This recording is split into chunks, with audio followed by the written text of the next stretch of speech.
Hello friends, गुरु ITI knowledge YouTube channel में आपका स्वागत है। फ्रेंड्स, आज हम लोग ड्रिल नोमेनक्लेचर के बारे में जानेंगे। ड्रिल में मुख्य पार्ट सब क्या है, उसका क्या कार्य है। जैसा कि चित्र में फ्रेंड्स आप देख पा रहे होंगे कि आपको दो तरह का ड्रिल जो है सो दिखाया गया है, जिसमें से सबसे पहला जो है ये टेपर सैंक ड्रिल है और ये दूसरा जो है स्ट्रेट सैंक ड्रिल है। फ्रेंड्स, आप देख पा रहे होंगे ये स्ट्रेट सैंक में है। इसका जो सैंक है वो एकदम सीधा है और इसका जो टेपर सैंक में जो इसका सैंक बना हुआ है वो थोड़ा सा टेपर में, यानी कि थोड़ा सा टेढ़ा जैसा बना हुआ है। तो फ्रेंड्स, ये दोनों ड्रिल बिट में कोई ज़्यादा अंतर है नहीं। दोनों का कार्य हम लोग वर्क पीस में होल करने के लिए ही यूज में लाते हैं और दोनों को हम लोग ड्रिलिंग मशीन में ही लगाएंगे। बस इतना है फ्रेंड्स कि ये वाला ड्रिल बिट जो है टेपर सैंक ड्रिल बिट है, तो इसको हम लोग मशीन के स्पिंडल में डायरेक्ट फिट कर लेते हैं और जब इसको हमको निकालना होगा तो स्पिंडल में एक आयताकार स्लॉट बना हुआ होता है। उस पर क्या करते हैं कि हम लोग ड्रिफ्ट डाल करके इसके टैंक वाले हिस्से पर क्या करते हैं, चोट करते हैं। तो टैंक वाले हिस्से पर जब चोट करेंगे तो जो है सो चोट के माध्यम से इसको हम लोग बाहर निकाल सकते हैं। और वही अगर स्ट्रेट सैंक का बात करेंगे तो इसको जो है सो ड्रिलिंग मशीन के चक में फिट किया जाता है और इसको निकालने के लिए अथवा कसने के लिए चक्की का इस्तेमाल किया जाता है। बाद बाकी सब वही एक ही जैसा है फ्रेंड्स। बस अंतर यह है कि इसमें जो टेपर सैंक में एक टैंग और ये वाला हिस्सा को हम लोग बोलते हैं नेक, NECK, नेक। तो ये वाला हिस्सा नेक कहलाता है, ऊपर वाला टैंक कहलाता है। तो बस यही अंतर है सिर्फ। तो फ्रेंड, हम लोग जानेंगे इसके बारे में कि कौन कौन सा भाग होता है, उसके बारे में थोड़ा सा डिटेल में समझेंगे। तो जैसा कि फ्रेंड्स आप देख पा रहे होंगे ये वाला हिस्सा जो है सबसे ऊपर वाला हिस्सा, इसको हम लोग क्या बोलते हैं, टैंक बोलते हैं। तो टैंक का कार्य क्या होगा, तो यह भाग केवल टेपर सैंक ड्रिल में होता है। और टेपर सैंक ड्रिल को हम लोग क्या करते हैं कि मशीन स्पिंडल से बाहर निकालने के लिए ड्रिल ड्रिफ्ट के द्वारा इसी भाग पर चोट लगाई जाती है, तब जाके हम लोग ड्रिल जो है सो स्पिंडल से निकाल पाते हैं। दूसरी बात करें फ्रेंड्स, आप देख पा रहे होंगे यहाँ पे ये टेपर सैंक में है और ये स्ट्रेट सैंक में है। तो सैंक में जो है सो ड्रिल का वह भाग है जिससे ड्रिल को चक्की में या ड्रिलिंग मशीन की स्पिंडल में सीधे तौर पर फिट किया जाता है। यानी कि ये वाला हिस्सा जो है आप देख पा रहे होंगे स्ट्रेट सैंक के लिए ये वाला हिस्सा और टेपर सैंक के लिए ये वाला हिस्सा। अगर टेपर सैंक है तो ड्रिलिंग मशीन के स्पिंडल में ये वाला हिस्सा फिट करेंगे और अगर स्ट्रेट सैंक में है तो ड्रिलिंग मशीन में ये वाला हिस्सा। इसको हम लोग चक्की के माध्यम से, स्ट्रेट सैंक वाला जो है, स्ट्रेट सैंक वाला को हम लोग चक्की के माध्यम से खोलेंगे अथवा कसेंगे। और अगर यदि टेपर सैंक में है तो ये वाला हिस्सा स्पिंडल में डायरेक्ट फिट हो जाएगा और निकालना होगा तो इसको क्या करेंगे, टैंक वाले हिस्से पे हम लोग क्या करते हैं कि ये स्पिंडल में आयताकार स्लॉट बना होता है, उसमें ड्रिफ्ट लगा करके और टैंक वाले हिस्से पे चोट लगाते हैं तो जा करके ये हमारा स्पिंडल बाहर हो जाता है। नेक्स्ट है फ्रेंड नेक। आप ये नेक वाला हिस्सा जो है, ये नेक वाला हिस्सा, ये नेक जो है सो सिर्फ टेपर सैंक ड्रिल में ही होता है। तो ये वाला नेक वाला हिस्सा जो है इसी पे जो है आपका ड्रिल का जो है सो साइज लिखा होता है और कौन सा मटेरियल का बना हुआ है वही इस पे नेक पे लिखा होता है। ये जो है सो आपका केवल टेपर सैंक ड्रिल में होता है और ये बॉडी के बीच में एकदम प्लेन सिलिंड्रिकल भाग होता है।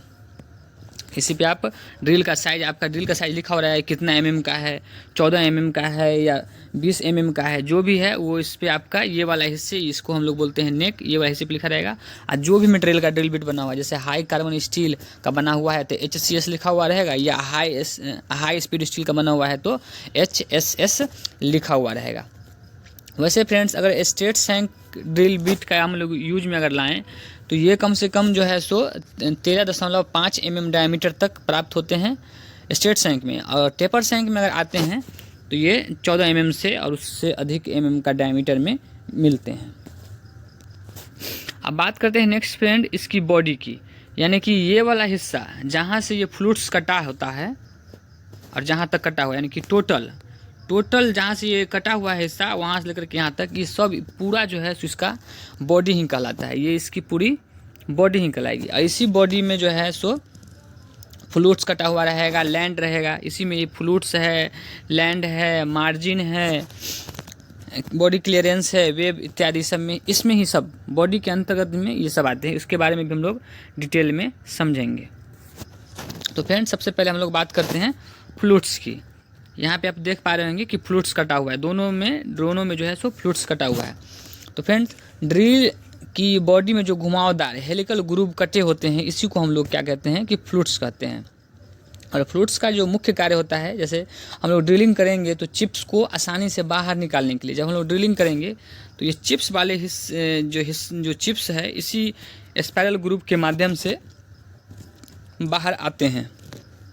तो फ्लूट्स का पहला कार्य यही हो गया कि चिप्स को आसानी से बाहर निकालने के लिए।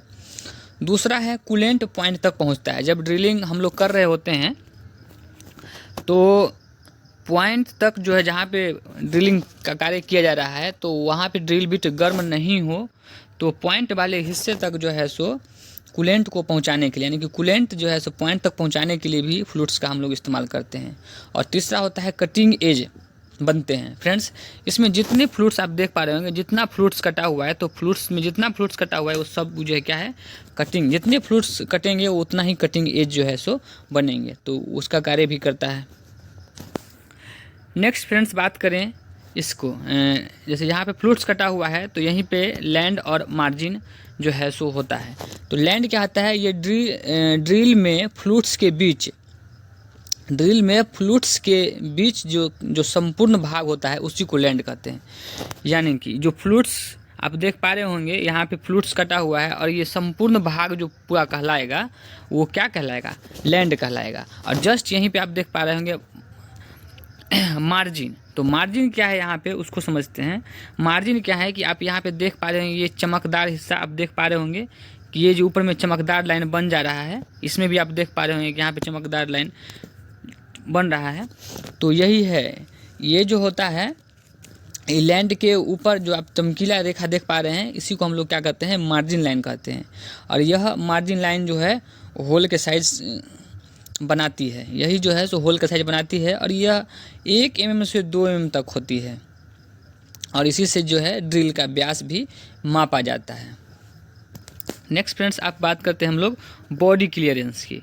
तो बॉडी क्लियरेंस में क्या है कि लैंड पर मार्जिन को छोड़कर, यानी कि मार्जिन को छोड़कर जो शेष भाग बच गया उसी को हम लोग क्या कहते हैं कि बॉडी क्लियरेंस कहते हैं। यानी कि यहाँ पे जो चमकीला भाग है यहाँ फ्लूट से बना हुआ, उसको छोड़ दें तो बाद बाकी जो शेष बच गया उस सब को हम लोग क्या कहते हैं, बॉडी क्लियरेंस ही कहते हैं।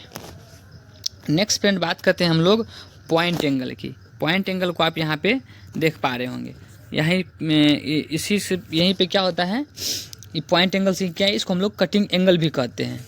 और ड्रिल के पॉइंट की कोनिकल सतह आपस में जिस कोण पर ग्राइंड होती है उसी को हम लोग फ्रेंड्स क्या कहते हैं, पॉइंट एंगल कहते हैं। आप देख पा रहे होंगे इसी को हम लोग क्या कहते हैं, पॉइंट एंगल कहते हैं। तो पॉइंट एंगल जो होता है सो हम जैसे कि हम लोगों को अगर हार्ड मेटल पे ग्राइंडिंग करना है तो हार्ड मेटल के लिए पॉइंट एंगल अधिक रखते हैं। लेकिन अगर सॉफ्ट मेटल पे, जैसे सॉफ्ट मेटल में हो गया आपको कॉपर हो गया, एल्युमिनियम हो गया, टीन हो गया, तो अगर सॉफ्ट मेटल पे अगर हमें ड्रिलिंग करते हैं तो उस समय पॉइंट एंगल हम लोग क्या करते हैं, कम रखते हैं। और वैसे सामान्य अगर कार्य करना है तो 118 डिग्री का हम लोग इस्तेमाल करते हैं ड्रिलिंग करने के लिए। सामान्य अगर मटेरियल है तो, अगर हार्ड मेटल है तो पॉइंट एंगल इससे अधिक कर देंगे, और सॉफ्ट मेटल है तो इससे कम कर देंगे। वैसे हम लोग जनरली जो है सो यूज मिलाते हैं 118 डिग्री। और वैसे पॉइंट एंगल जो होता है सो 80 डिग्री से 140 डिग्री तक, 80 डिग्री से लेकर के 140 डिग्री तक जो होता है सो हम लोग पॉइंट एंगल का इस्तेमाल करते हैं। और सामान्य कार्य के लिए 118 डिग्री पर कार्य करते हैं। 118 डिग्री का पॉइंट एंगल करके सामान्य धातु पर ड्रिलिंग का कार्य करते हैं। फ्रेंड्स अब समझते हैं लिप क्या है। यहाँ पे लिप क्लियरेंस आप देख पा रहे होंगे, यहाँ पे देख पा रहे होंगे कि लिप क्लियरेंस। तो यहाँ पे लिप जो है यह पॉइंट की वह सतह होती है जो कटिंग एज के क्रमशः नीचे की तरफ ग्राइंड होती है। ट्विस्ट ड्रिल में जो है हम लोग लिप क्लियरेंस 8 डिग्री से लेकर के 15 डिग्री तक, 8 डिग्री से लेकर के 15 डिग्री तक हम जो है इसको रखते हैं ट्विस्ट ड्रिल में। नेक्स्ट फ्रेंड्स आप देख पा रहे होंगे यहीं पे जस्ट लिखा हुआ है हील। यहाँ पे आप देख पा रहे होंगे हील लिखा हुआ है। तो हील जो है ये कटिंग एज से ठीक पीछे के पॉइंट के भाग को ही हम लोग हील कहते हैं। फ्रेंड्स आप नेक्स्ट बात कर लें तो आप यहीं पे देख पा रहे होंगे, यहाँ पे लिखा हुआ है वेब। आप यहाँ पे देख पा रहे होंगे इस वाले हिस्से में यहाँ पे लिखा हुआ है वेब, WEB वेब। यानी कि ये जो होती है ड्रिल की धुरी पर दोनों फ्लूइड्स के बीच में जो पॉइंट यानी कि जो धातु बचती है उसे हम लोग क्या कहते हैं, वेब कहते हैं। अगर आप ड्रिल के पॉइंट को उठा करके आप देखेंगे तो यहाँ पे जो हिस्सा जो बचता है उसी को हम लोग क्या बोलते हैं, उसी को हम लोग वेब बोलते हैं। और यही वाला जो सेंटर बन गया इसी को हम लोग क्या बोलेंगे, इसी को हम लोग डेड सेंटर भी बोलते हैं। दोनों डेड सेंटर भी यहीं पे है और वेब भी यहीं पे है। तो जो वेब क्या है, ड्रिल की धुरी पर दोनों फ्लूइड्स के बीच में जो धातु बचती है, आप उठा के देखेंगे तो थोड़ा सा पॉइंट के पास धातु बचा हुआ रहता है, तो उसी को हम लोग जो धातु बचती है उसी को हम लोग क्या बोलते हैं, वेब बोलते हैं। और इसी को हम लोग क्या बोलते हैं, डेड सेंटर। इसको हम लोग क्या बोलते हैं, डेड सेंटर। नेक्स्ट फ्रेंड्स अब आगे बात करते हैं। जैसे अभी ये सब जो सब क्या है, ड्रिल नोमेनक्लेचर है, ये सब उसी के पार्ट्स हो गए, उसी के बारे में हम लोग समझ रहे हैं। इसमें आप देख पा रहे होंगे यहाँ पे लिखा हुआ है फ्रेंड्स, एक मिनट फ्रेंड्स, आप इसमें देख पा रहे होंगे यहाँ पे ये भी वही ड्रिल बिट है। बस यहाँ पे आप देख पा रहे होंगे कि यहाँ पे स्ट्रेट सैंक के लिए दिया गया है और यहाँ पे टेपर सैंक में दिया गया है। और बस जैसे आप पिछले भी देखे हैं, जैसे यहीं पे टैंक बना हुआ होता है और टैंक के माध्यम से यहाँ पे टैंक बना हुआ है। आप देख पा रहे होंगे यहाँ पे टैंक है, यहाँ पे स्ट्रेट सैंक में हो गया, ये आपका स्ट्रेट सैंक में हो गया और ये आपका टेपर सैंक में हो गया। और यहीं पे नेक बना हुआ है, आप देख पा रहे होंगे नेक के लिए दिया गया है। और इसका अगर लंबाई की बात करें फ्रेंड्स तो ये देख पा रहे होंगे यहाँ से जहाँ से फ्लूइड्स का कटिंग स्टार्ट हुआ है और जहाँ पे ये फ्लूइड्स लास्ट किया है, तो यहाँ से लेकर के यहाँ तक जो है इसकी लंबाई हो गई। और फ्रेंड्स ये आप समझिए ये टेपर सैंक में है, यहाँ पे टैंक बना हुआ है ये वाला हिस्सा, और ये स्ट्रेट सैंक के लिए है।